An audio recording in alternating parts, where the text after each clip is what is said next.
After Sam died, my mom and Edie got really close. They'd both lost a lot.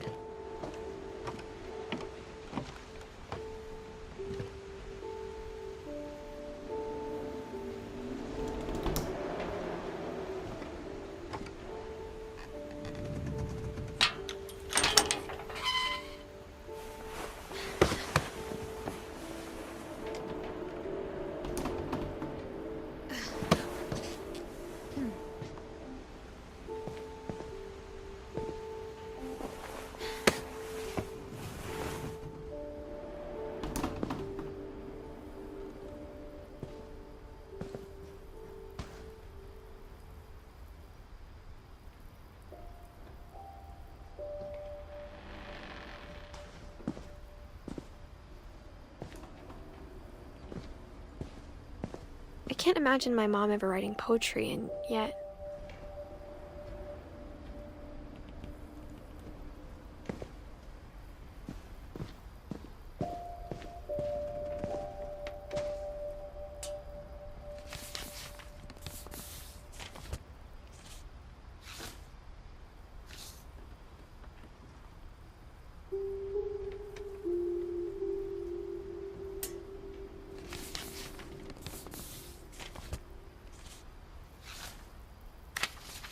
Dear Kay, do you remember the way Gregory used to laugh when he thought he was alone?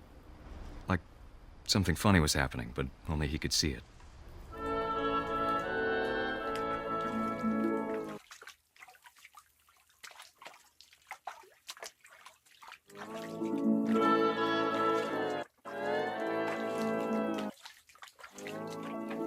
I think he saw things the rest of us don't.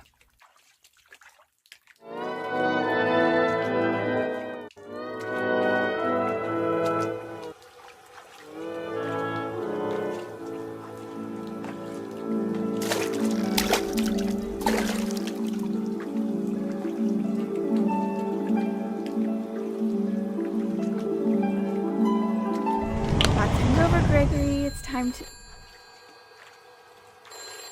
Hold on, sweetie. Hello? Sam, I told you I don't want to talk right now. I wonder what he saw.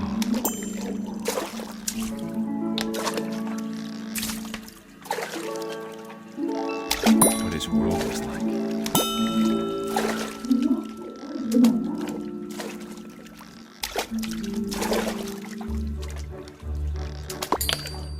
It reminded me so much of Calvin. Lost in his imagination. Whatever it was he saw, it sure made him happy.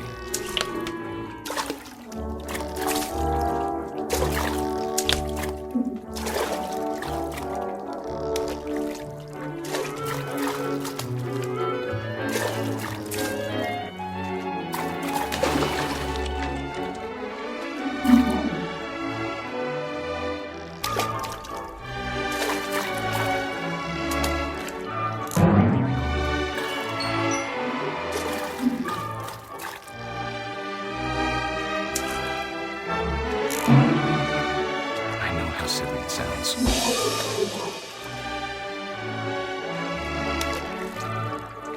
I'm worried about a baby being too happy. I could feel him slipping away. Sorry about that, Gregory. I know you did everything you could. Maybe if I hadn't called that night. Damn it.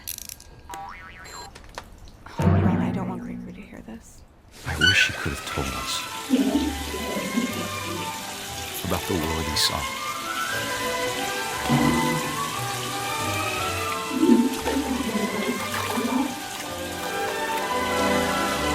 There's so much I don't understand about Gregory, about everything.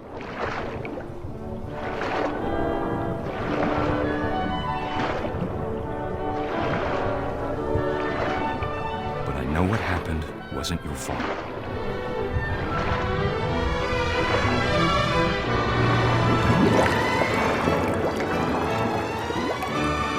I'm sure he's happy. And he'd want you to be happy too. Good luck, Kay. Love, Sam.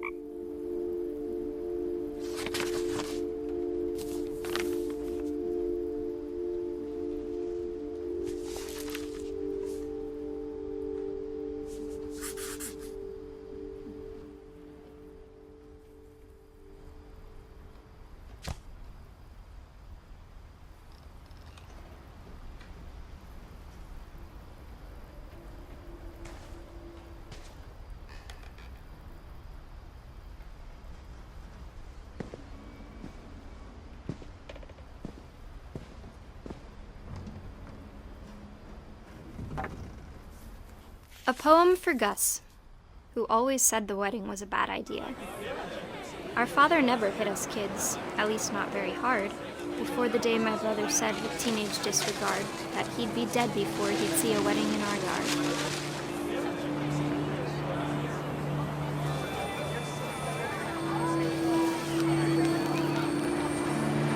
My father made him come, of course, but Gus stood far apart, just flew his kite and bottled up the storm inside his heart.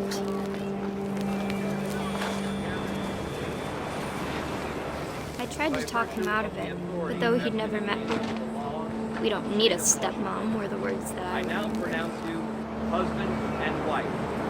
You may kiss the bride.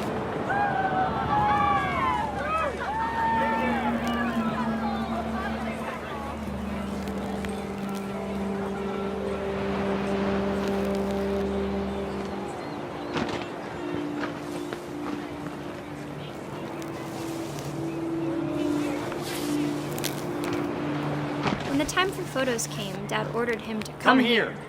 But Gus declined, and as a sign held up his middle finger.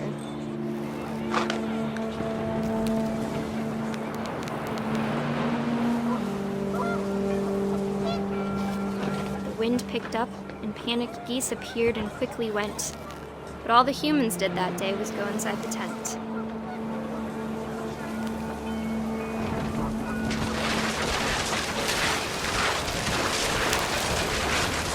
The rain came down in buckets then, but no one seemed afraid that nature might destroy the tent our dad had crudely made.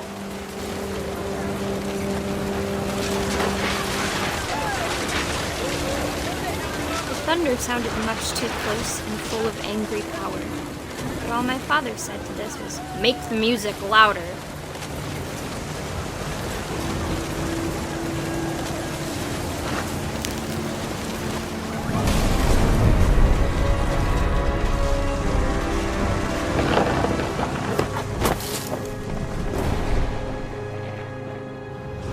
I wish that I could truly say I thought about you on that day. Out there on the beach alone, just you, the wind, the sea, and foam. But I didn't, until we found you.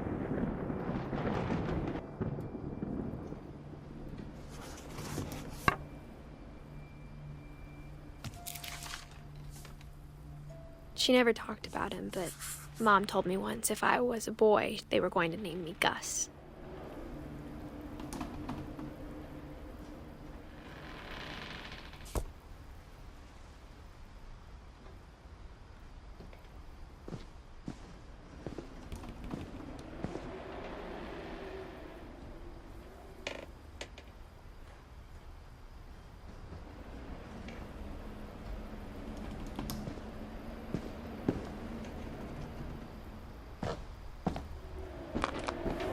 My mom moved up to the loft after her brothers died.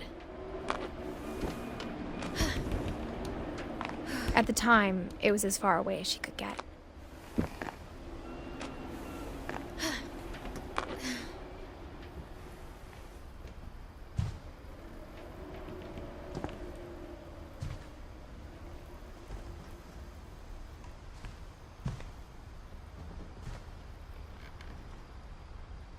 She spent a summer building houses in Calcutta, where she met my dad, Sanjay.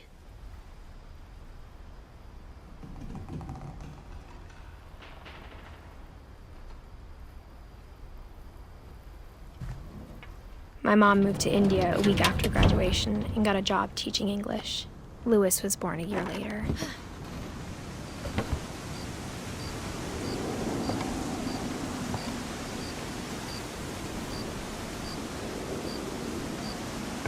When my dad died, I don't think Mom knew where else to go. I'm sure Edie was happy to have her back.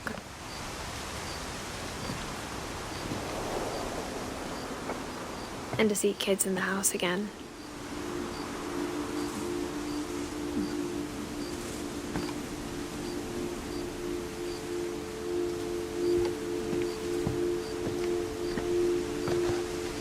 The house had to get a little bigger, but Edie was used to that.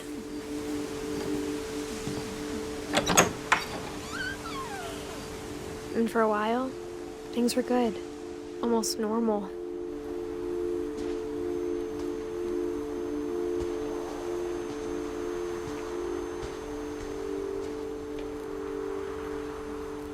But it didn't last. The beginning of the end was Milton's 10th birthday, when Edie gave him a castle.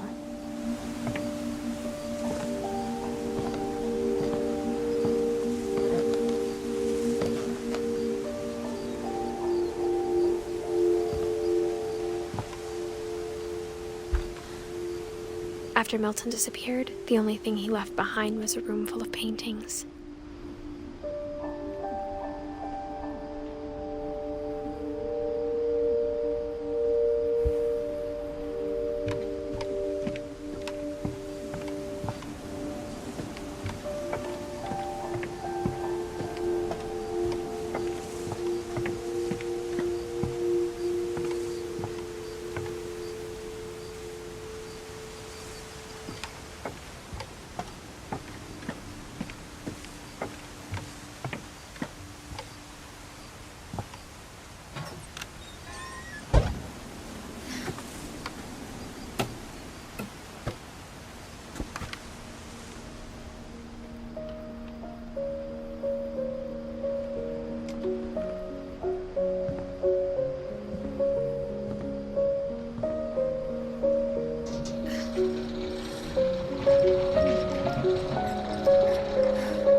Milton Finch in The Magic Paintbrush.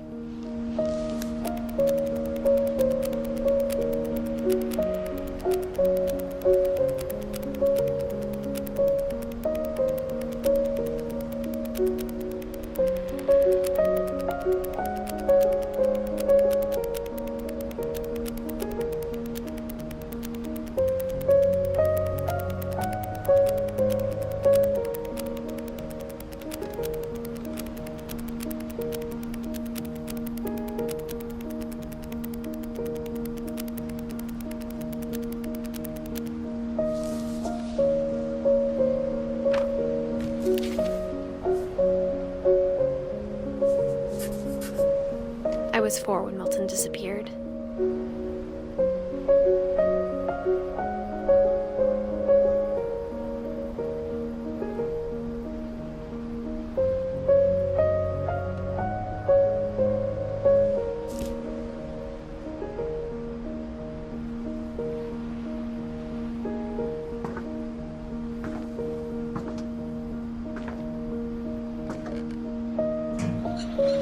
Mom spent months searching for my brother. Then she sealed the doors.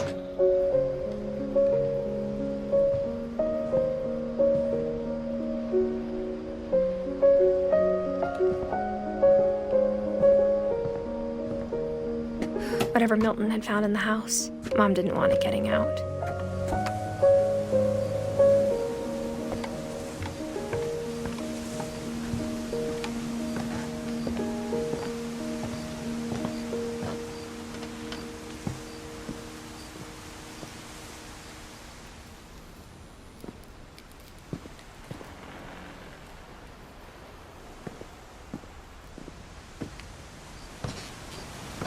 Mom definitely blamed Edie, but I think Lewis blamed himself.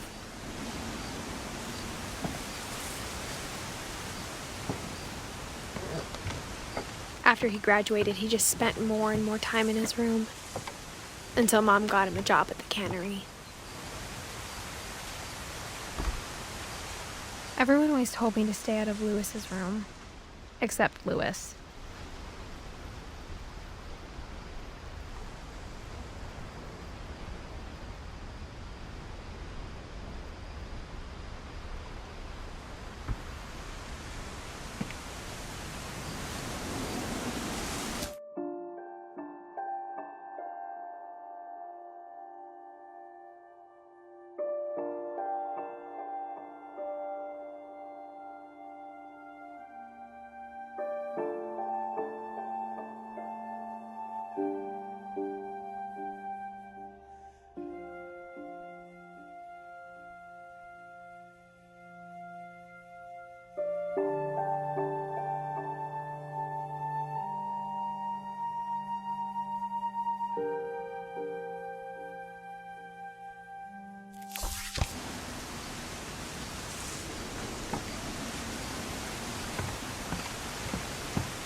Lewis's room smelled very, very familiar.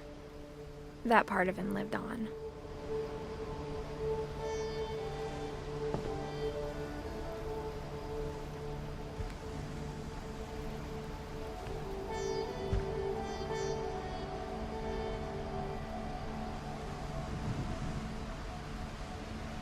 Lewis and I spent a lot of time playing games together, but he was surprisingly bad at them.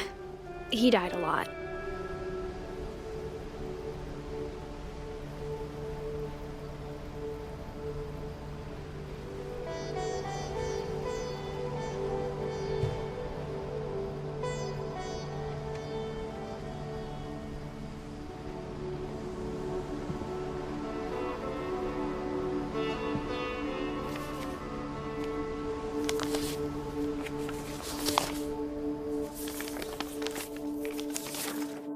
Dear Mrs. Finch, as Lewis's psychiatrist, I can understand your desire for an explanation. As I see it, the trouble began in January, shortly after we convinced your son to seek treatment for substance abuse. Newly sober, I believe Lewis first noticed the monotony of his daily life.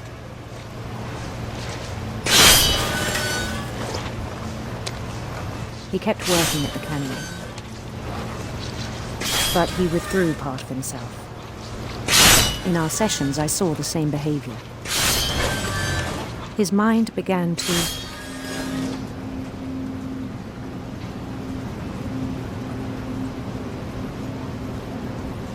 wander.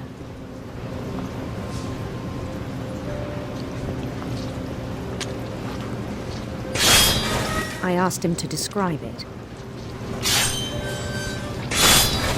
He said he started small, imagining a labyrinth.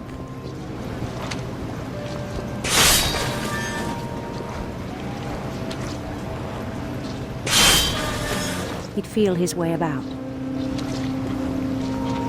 Then something moved. Bats. And toads.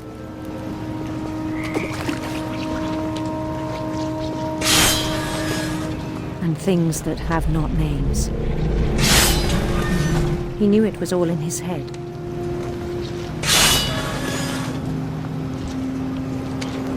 But he took it very seriously. I had hoped he'd find himself.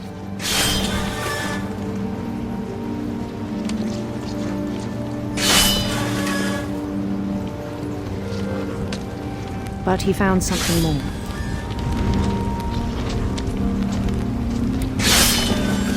I worried about him then. daydreaming at the cannery. I spoke with his boss, but he said Lewis had become a model employee. Methodical, tireless, focused.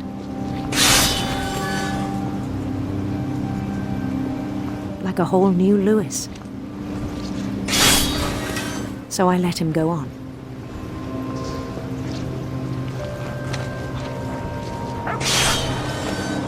I even encouraged him.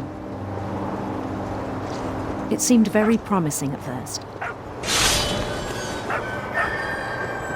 He told me he'd made a new friend.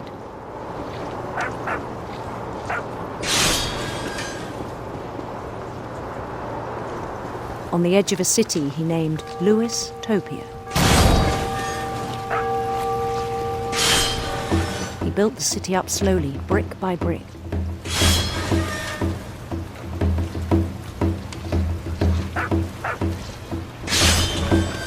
Then he made musicians.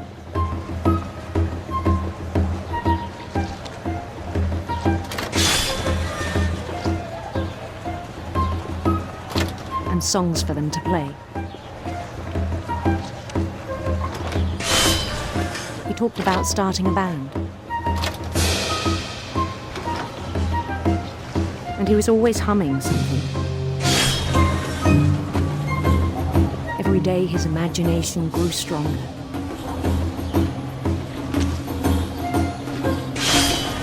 He no longer spoke at the cannery. But his chopping was as reliable as ever. Then one day it struck him that all the cheering crowds, even the stones under his feet, were all in his imagination, so he could do whatever he wished.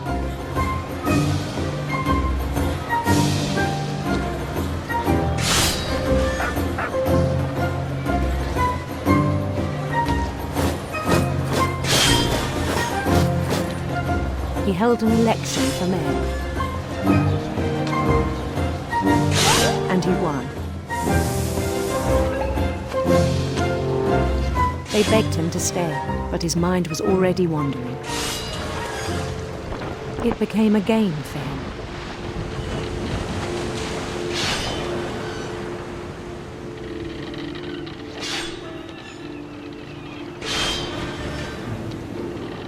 He'd conquer a city, then immediately push on. New Louisville.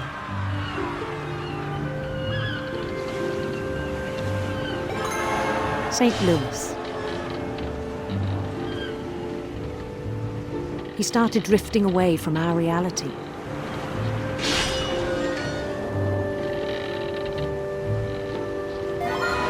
Minneapolis, until one day he forgot to go home from the cannery.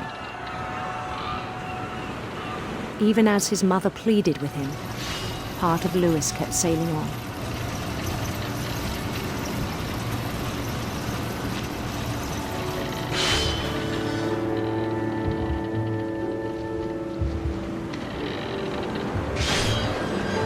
In Louisburg, he heard rumors of a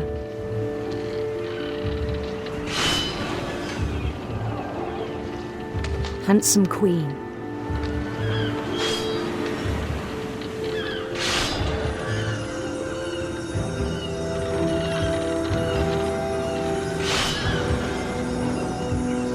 The queen was on her own quest for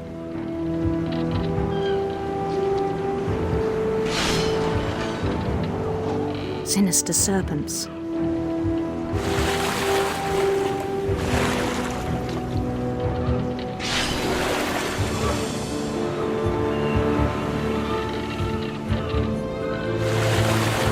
He followed the sound of her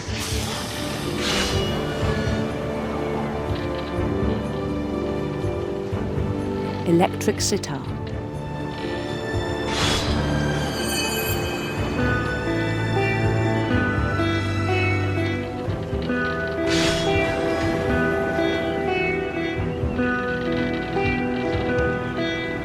His chase led him to a golden palace east of the sun and west of the moon.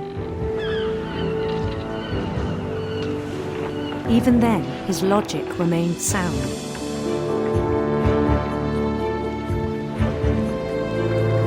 He knew the world was all in his imagination.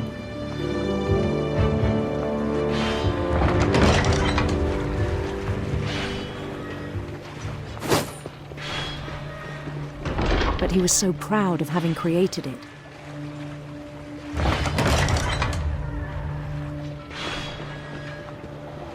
In his own eyes, he'd become something greater than a king.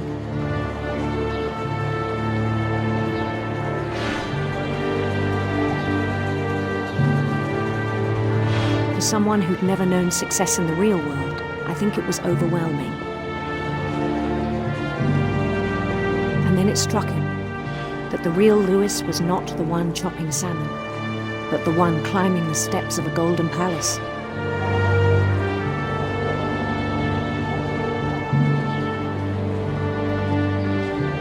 My imagination is as real as my body, he told me.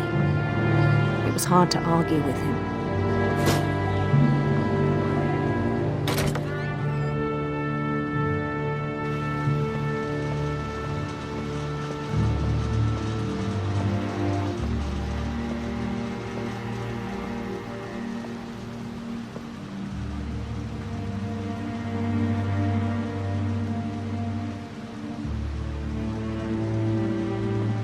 Began to forget the world we know.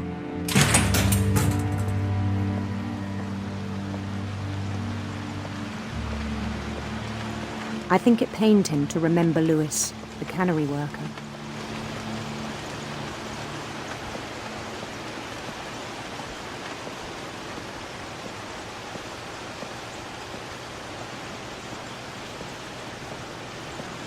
He began to despise the man with a royal contempt.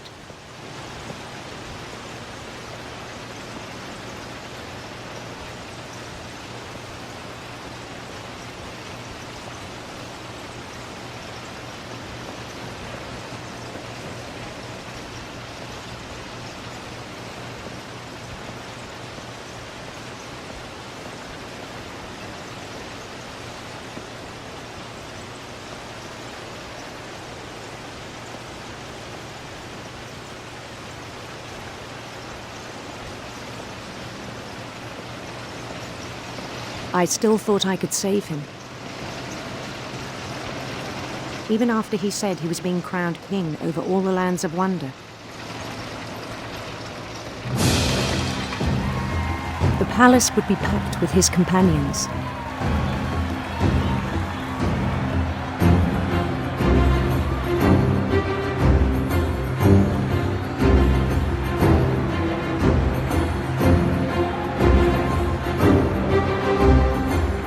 Including the wise Calico who'd insisted on advising him.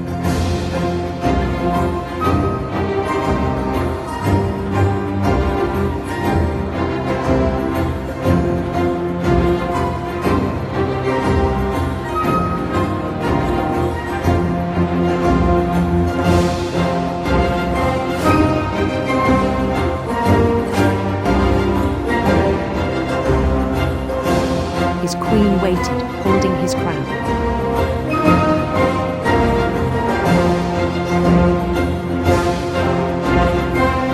There was only one thing left to do.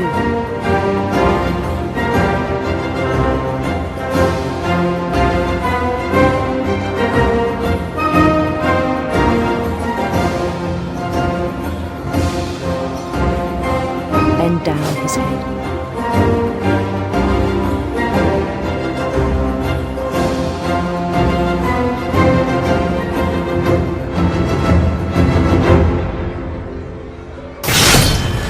Rest, I think you know.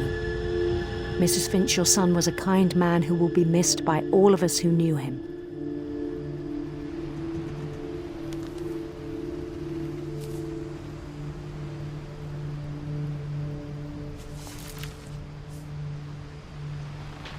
My brother was really cool. I wish you could have met him.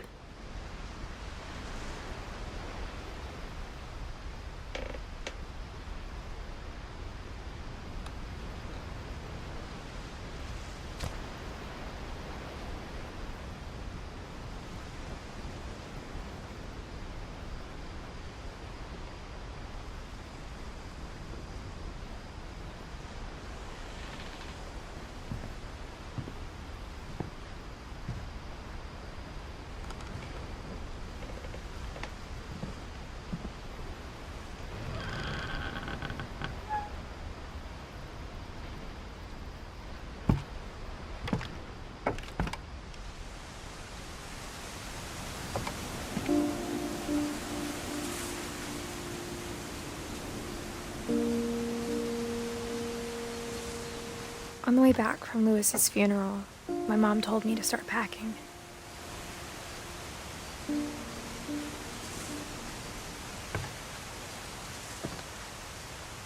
She waited until the day before we left to tell Edie.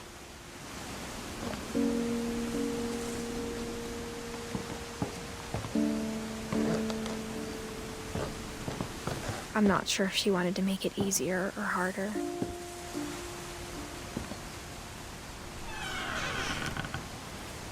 I wish we'd stayed.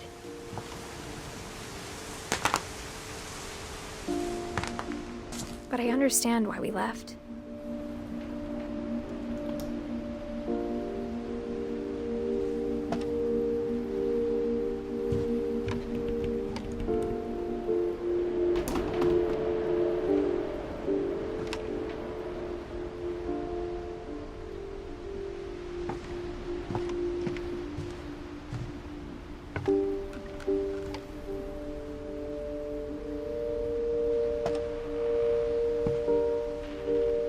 My mom ended up leaving everything behind.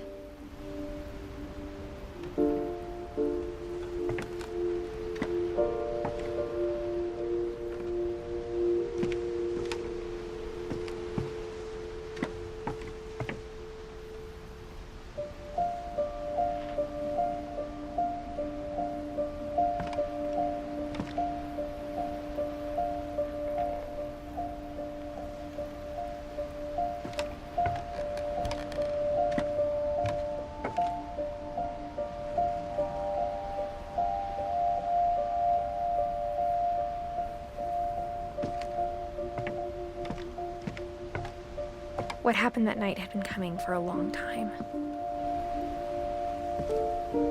Maybe it should have come sooner.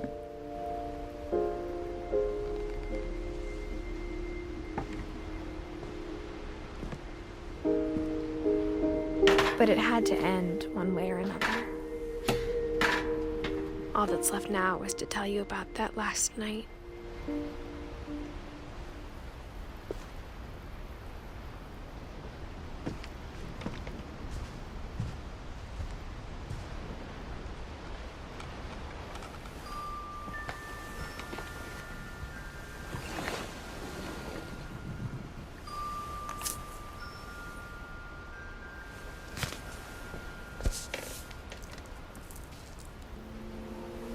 That whole last day, Edie just watched us pack and didn't say a word. Until supper, when she raised her glass and said, "To our final night together, and all our final nights apart." Grandma, you know what I said about alcohol. Some of your medications are very Edith, specific. I left a present for you in the hallway. Why don't you go open it? The grown-ups have to argue now. I'm sorry, you're right. We're all leaving tomorrow. Let's just enjoy our last... I'm not leaving. Edith, you're excused.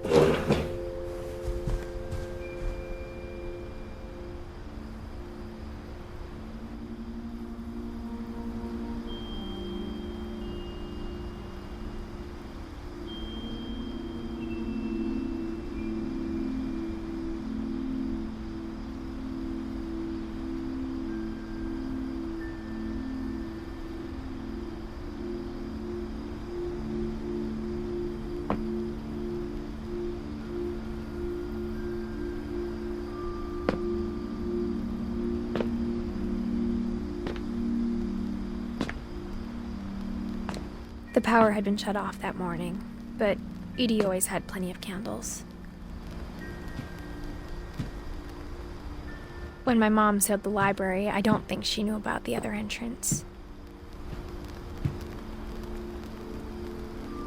Or that Edie had a key to it.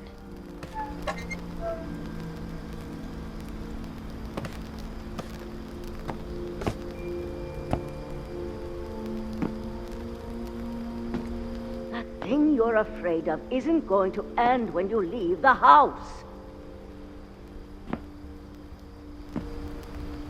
Edith has a right to know these stories. My children are dead because of your stories. I think it's best if Edith and I leave tonight. We'll have the nursing home send a van for you in the morning. Okay?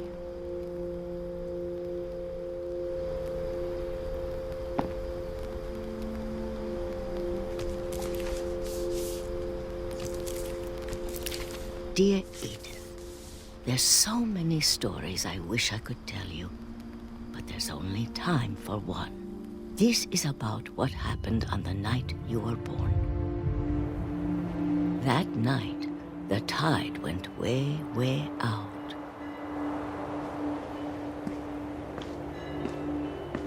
It was the first and last time I ever saw the old house aground.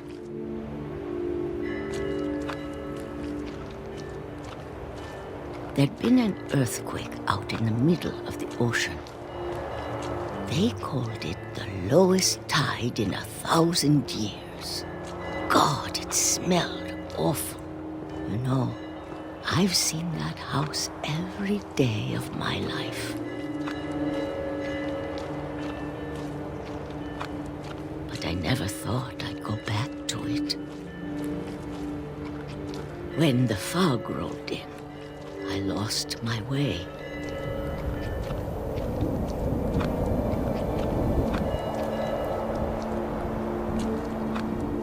I got turned around.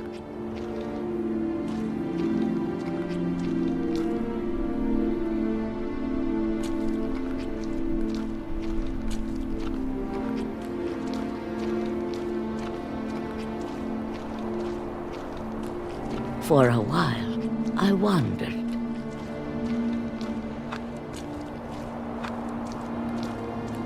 I started seeing things.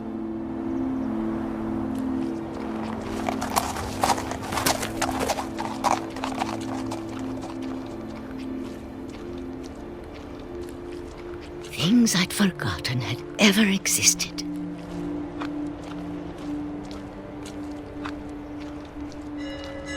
But when I saw them, they felt like old friends. That night, a lot of things came back to me. Or maybe I came back to them.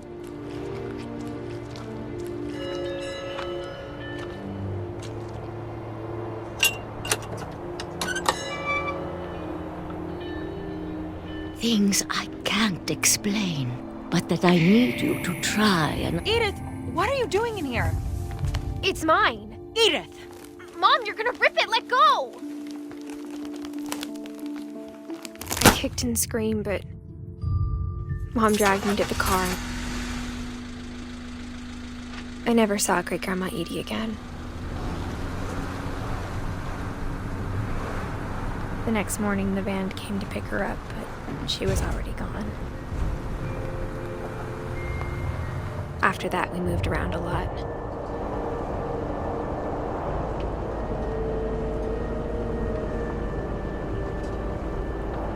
We both tried to make the best of it.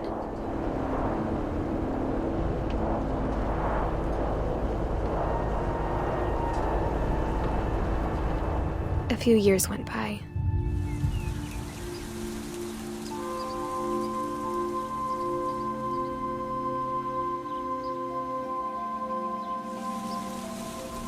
My mom didn't like to talk about it, but she started getting sick a lot.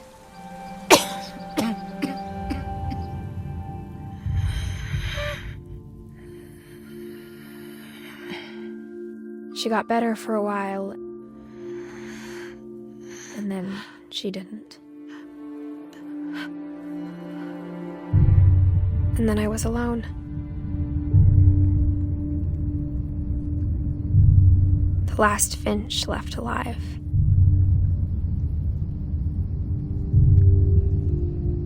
Until I found out about you. I'm still not sure what to tell you about all this. If we lived forever, maybe we'd have time to understand things. But as it is, I think the best we can do is try to open our eyes. And appreciate how strange and brief all of this is.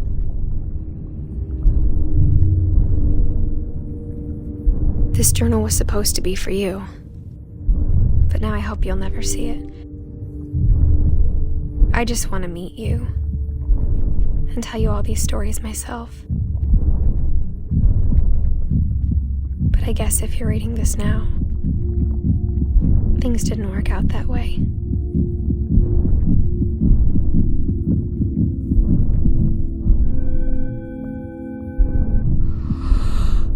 This is where your story begins. I'm sorry I won't be there to see it.